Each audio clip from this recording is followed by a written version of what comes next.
Fala pessoal, tudo certo? Vou mostrar aí mais um exercício para vocês. Talvez o exercício que eu mais repita durante o ano, um exercício que para mim é o carro-chefe de saída de jogo, é o que eu mais uso para treinar a saída de jogo, porque eu acredito que engloba tudo e coloca todos os jogadores que eu quero que participem na saída de jogo, participando ativamente disso e já nos deixa exercitar muito bem também a pressão alta. Então, quando a gente quer ter uma equipe que pressiona bem lá em cima, esse exercício também é muito indicado. Então, como eu falei, é um exercício de saída de jogo. Depois eu vou dizer para vocês por que eu enquadro ele dessa forma, como, no jogo como um todo, as adaptações que eu faço, os detalhes que eu levo em consideração para ajustar. Mas queria dizer para vocês que é um exercício muito bom, que eu acredito muito nele, eu uso muito esse exercício, que eu conheci pelo José Guilherme, professor na Universidade do Porto, e que realmente acrescentou muito no jogo da nossa equipe. Então, é um exercício que funciona dessa forma. Funciona assim, ó, é um goleiro. Vamos pensar primeiro dessa metade do campo para cá. Só essa metade do campo e a outra metade do campo vai acontecer exatamente a mesma coisa. Então, goleiro mais 8 brancos contra 6 azuis. E aqui a gente pode ajustar. Pode ser 7 brancos, podem ser 6 brancos, como podem ser 5 brancos. Porque pode ter, por exemplo, os dois meias jogando dos dois lados. Esse aqui eu coloquei como um centroavante que busca o jogo, porque nesse dia eu queria trabalhar isso, mas pode ser feito de uma outra forma ou pode ser feito com o centroavante jogando dos dois lados também. Então pode acontecer essa adaptação. Acredito eu até que seja bem indicado fazer isso. No momento que a bola, imagina, enfim, vou explicar o objetivo aqui, vocês vão ver. O objetivo dessa equipe branca é circular, circular, circular, para fazer a bola chegar nessa outra equipe branca, desse lado, nessa metade do campo. Só não permito esse passe do lateral para o lateral. Por quê? Porque esse passe não tem sequência no jogo. Normalmente, quando o ponta recebe essa bola, ele já recebe pressionado e não tem sequência.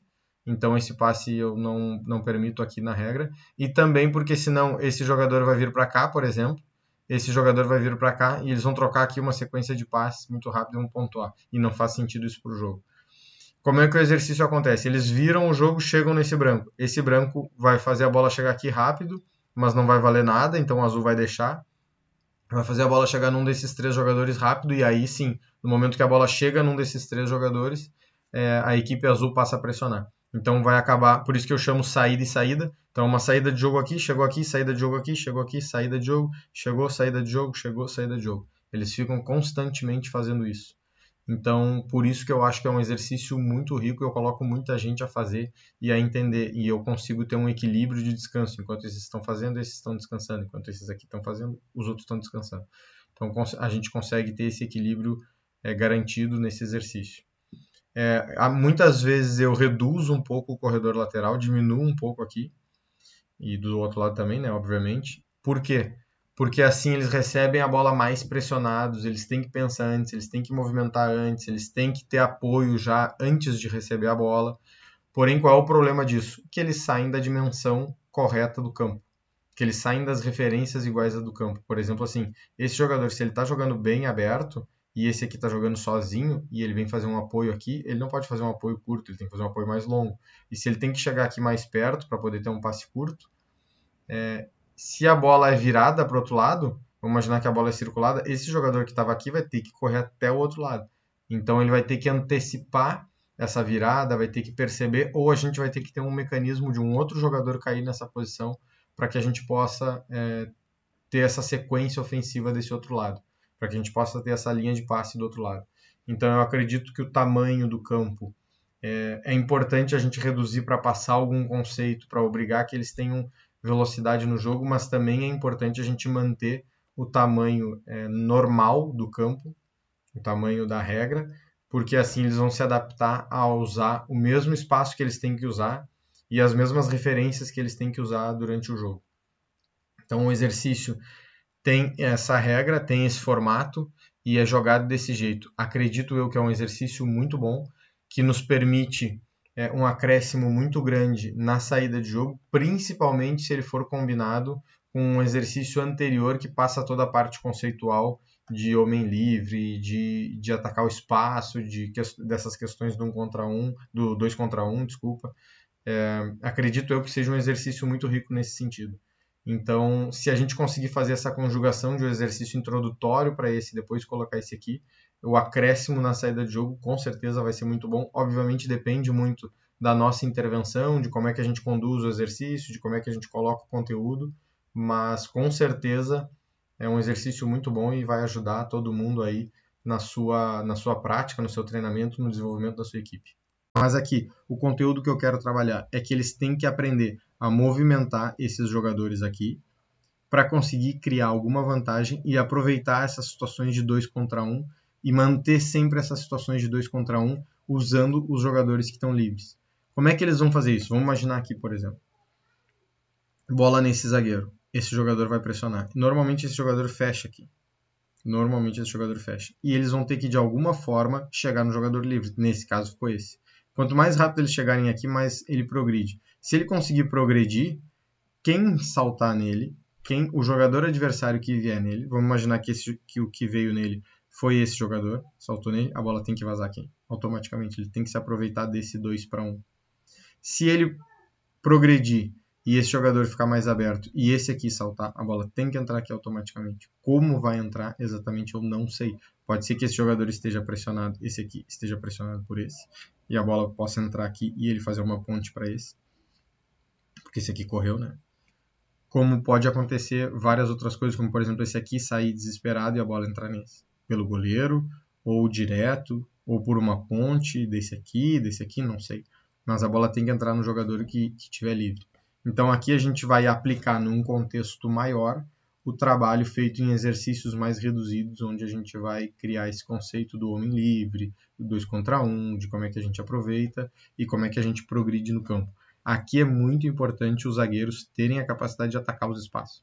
Se eles não atacarem o espaço, se ele tentar daqui dar um passe, o que vai acontecer é que esse jogador não vai receber livre, não vai conseguir progredir, porque ele não vai conseguir dominar girando. Algumas vezes até vai, mas várias não. Ou ele vai ter que voltar, porque ele vai ficar com receio de dominar girando e perder, e ele vai devolver de primeira. Ou seja, a gente não progrediu. Se ele atacar o espaço, esse jogador recebe livre, ou esse, enfim, alguém vai receber livre. E se vocês forem ver essa superioridade numérica aqui nas costas, esse posicionamento desses jogadores nas costas, é um posicionamento que eu quero que as equipes tenham, que é um posicionamento entre linhas. E se a gente considerar que aqui atrás dessa linha azul tivesse mais uma linha azul, aqui, eu quero que esses jogadores se posicionem no que eu chamo de quadrado, que é, se a gente imaginar que essa aqui são as duas linhas, né? Vamos imaginar assim, que essa aqui é a linha defensiva, por exemplo. Aqui a gente consegue ver que tem azul, azul, azul, azul. Fechou, em 4. Aqui ficou um quadrado, né? E aqui eu quero que tenha sempre um jogador no meio. Então aqui a gente está colocando esse jogador no meio. Vamos imaginar que o centroavante buscou esse jogador no meio. Aqui esse cara buscou o jogador no meio. Ah, mas esse jogador é o ponta ou é o meia? Não sei. Pode ser qualquer um. Pode ser até o lateral. Mas quero que tenha jogador aqui, nesse espaço. Pode acontecer do lateral vir aqui e esse jogador buscar, por exemplo, no jogo, né? Contextualizando com o jogo. Então quero que tenha sempre o jogador nesses espaços, no quadrado que eu chamo, que são espaços importantes para que a gente consiga progredir e se esse jogador recebe a bola e vira de frente, ele já iniciou um momento de aceleração por passe curto entre linhas. Então a gente já conseguiu vencer a linha de ataque, a linha defensiva composta pelos atacantes do adversário, já conseguiu vencer a linha defensiva composta pelos meio-campistas do adversário, e só nos falta agora a defesa. Então, se a gente conseguir fazer a bola chegar aqui, ele vira de frente e já acelera automaticamente. Então, eu quero os jogadores nessa posição, e eles só devem sair dessa posição se a nossa posse de bola esteja comprometida. O que isso quer dizer? Ele só sai daqui se esses jogadores estiverem bem pressionados e precise de uma linha de passe a mais para desafogar. Senão, ele mantém posição. Ele fica aqui. Ou seja, a gente vai circular, circular, circular. Esse jogador está aqui. Sentiu que esse jogador, ou esse, enfim, que essa zona está pressionada, ele pode baixar e fazer superioridade numérica para conseguir tirar a bola dessa zona de pressão. Por exemplo, ele pode baixar aqui, criar uma linha de passe para o goleiro para o outro lado, ou fazer uma tabela com volante e sair dali. Aí sim. Mas se esses jogadores estão livres e conseguem jogar, ele tem que manter posição. E esses dois jogadores, por exemplo, o goleiro, o volante, enfim, todo mundo tem que fazer a bola chegar nele, e não ele ir atrás da bola. Então ele tem que ocupar aquela posição e ficar ali esperando. Muitas vezes no ímpeto, né, o jogador querendo participar sai daquela posição. O que acaba acontecendo? Que a gente vai ter uma posse aqui legal, mas que não vai progredir nunca. Vai ter bastante posse aqui, vai ficar tocando a bola, mas nunca vai sair dessa zona do campo. E qual é o problema de nunca sair daqui? Que a gente nunca ataca o adversário e que quanto mais tempo a gente passa aqui, qualquer erro que a gente comete ali pode ser muito perigoso porque a gente está perto do gol. Então o que eu quero é sair jogando bem para a bola chegar boa em condições para os meias para que eles possam progredir.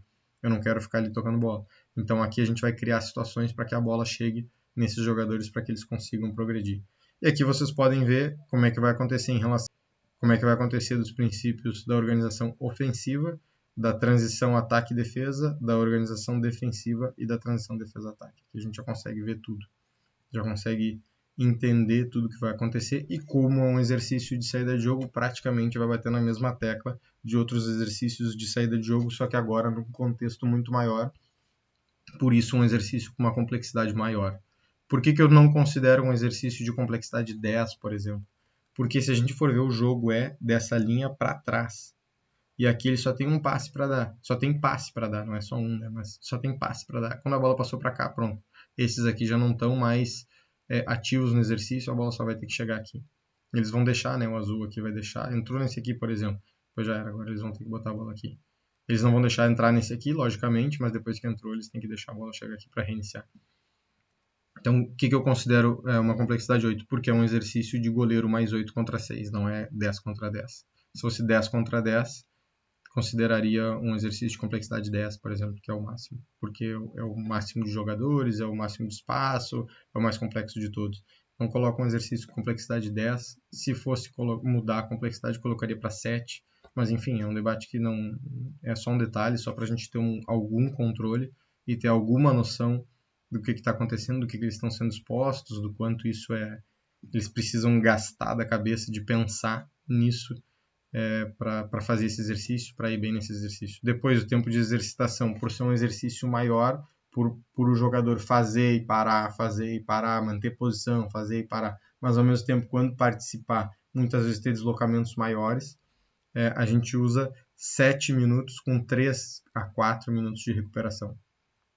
E depois número de séries, número de séries, 4. Número de repetições, pode ser, né? 4 repetições. Então a gente faz 7 minutos, 3, 7 minutos, 3, 7 minutos, 3, vai dar aqui 40 minutos no total, né? Mais ou menos. A gente vai fazer isso 4 vezes. É que não vai dar 40, vai dar 37, porque não vai ter o último descanso, né? Mas é mais ou menos esse o tempo. A gente vai ficar fazendo isso com tempos mais alongados, porque é um dia de jogo como um todo. Por que é dia de jogo como um todo? Porque está mais aberto o campo, a gente tem aqui pelo menos a largura toda e quase meio campo, e a gente tem um número muito grande de jogadores, portanto a gente vai estar trabalhando os grandes princípios praticamente sempre, vai estar conseguindo falar com os jogadores longe da bola, então por isso é um exercício de jogo como um todo. Aqui, por exemplo, se a bola está aqui, eu falo também com esse jogador, mas falo muito com esses jogadores aqui. Falo muito com esse, falo muito com esse, falo muito com os que estão distantes. Então aqui está um exercício que a gente pode fazer antes de um coletivo, por exemplo, se a nossa saída de jogo não está boa. Imagina que a gente pode fazer um coletivo que o jogo é sempre iniciado com uma saída de jogo e antes a gente fez esse exercício, ou seja, a gente vai conseguir colocar no coletivo os conteúdos que foram trabalhados aqui. Então tá aí mais um exercício muito bom que eu acho que pode acrescentar muito no trabalho de todo mundo. A gente poderia estar aqui falando horas e horas e horas sobre o que pode ser treinado aqui, quais conteúdos a gente pode desenvolver aqui, o que fica em aberto para a gente intervir, para a gente trabalhar aqui. Mas, enfim, eu acho que é um exercício muito rico. A gente poderia falar muito da pressão alta, de como direcionar, como organizar, como se manter fechado, quais são os gatilhos de pressão, mas eu me foquei mais na organização ofensiva, em como que a gente faz essa saída de jogo. Porque acredito que é uma demanda que todo mundo vem tendo na prática, todo mundo vem tentando construir, ou melhor, o futebol vem andando nesse sentido, principalmente depois da alteração da regra desses jogadores poderem receber o tiro de meta, de todos os jogadores poderem receber o tiro de meta dentro da área, então as equipes foram incentivadas a sair jogando, então todo mundo está saindo jogando e todo mundo é exigido ter bons exercícios e que a equipe consiga sair jogando bem, então esse é um exercício que vai nos facilitar nesse sentido e é um exercício que, sinceramente, eu uso muito. É um exercício que tem muita qualidade e que facilita muito para mim. Então, uma indicação aí de exercício boa para todos. Façam um bom proveito aí, tomara que dê tudo certo. Se aplicarem, por favor, me digam aí o que acham. Beleza? Valeu, até a próxima.